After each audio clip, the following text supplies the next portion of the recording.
Have you ever had that feeling, suddenly sad or anxious, and it just doesn't feel like your sadness? Or maybe that gut feeling, that deep sense someone wasn't quite telling the truth, even if the words sound right. Well, today we're doing a deep dive into something really special, a profound spiritual path called the Heyoka. It comes from the Lakota Sioux traditions.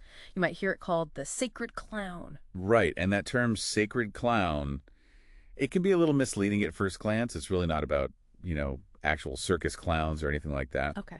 What's fascinating here is that the essence of the Heyoka is actually this path towards, well, profound truth, but often through ways you wouldn't expect. Unconventional methods. Okay, so let's unpack this a bit more. You mentioned truth through unconventional means. How does it start for someone on this path? Well, it often begins with just extreme empathy, like off-the-charts empathy and really high intuition. Okay. So imagine this. It's like walking through a constant emotional storm. You're incredibly vulnerable, picking up everything around you. Everything. Like what? Unspoken fears people have, hidden pain, maybe even joy someone's trying to hide. It's just this endless flow of information hitting you. Wow, that sounds intense, overwhelming even. Exactly. And that raises a really important question, doesn't it? If you're absorbing all this noise, how do you even know what you think or feel? The struggle is figuring out, okay, is this thought mine? Is this feeling mine?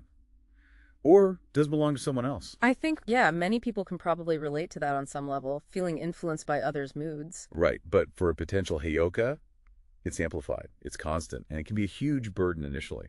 So how do they navigate that? How do you sort through it all? Well, it's definitely not quick. We're talking about a really challenging process. Sometimes it takes years.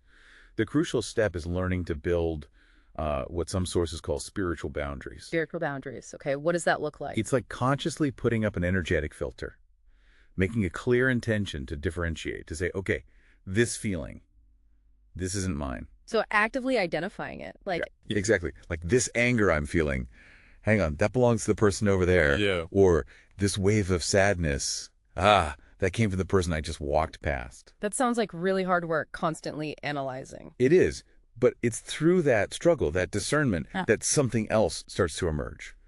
A kind of clarity. Okay, so clarity comes out of this chaos. Precisely. Yeah. And this isn't just normal clarity. We're talking about really heightened abilities. Like a Heika develops this precise knowing almost instantly when someone's energy shifts. Yes, how? Like they might be acting confident, but you know underneath they're insecure. Or they seem pleasant, but you sense this hidden resistance, and you know exactly what they just shifted away from. And there's this absolute knowing when someone is lying. It's not a guess, it's a certainty. Wow. It's like having this internal compass, for the unseen world, the unspoken stuff. An internal compass for the unseen. That's a powerful way to put it. So it's this deep intuitive knowing that just cuts through the surface level stuff, the words and actions. Right. It goes straight to the heart of things. And it sounds like, well, both a heavy burden, but also kind of a guiding light, maybe? That's a great way to describe it. It's definitely both. It allows this incredible understanding, not just of others, but profoundly of oneself, too. So wrapping this up a bit, the Heyoka's path, it's clearly not easy. Far from it. But it sounds like it leads to this really profound truth and self-discovery in the end. Absolutely. It really highlights how sometimes, what feels like our biggest vulnerability, like that extreme openness, can actually transform into our greatest strength. That's beautifully put.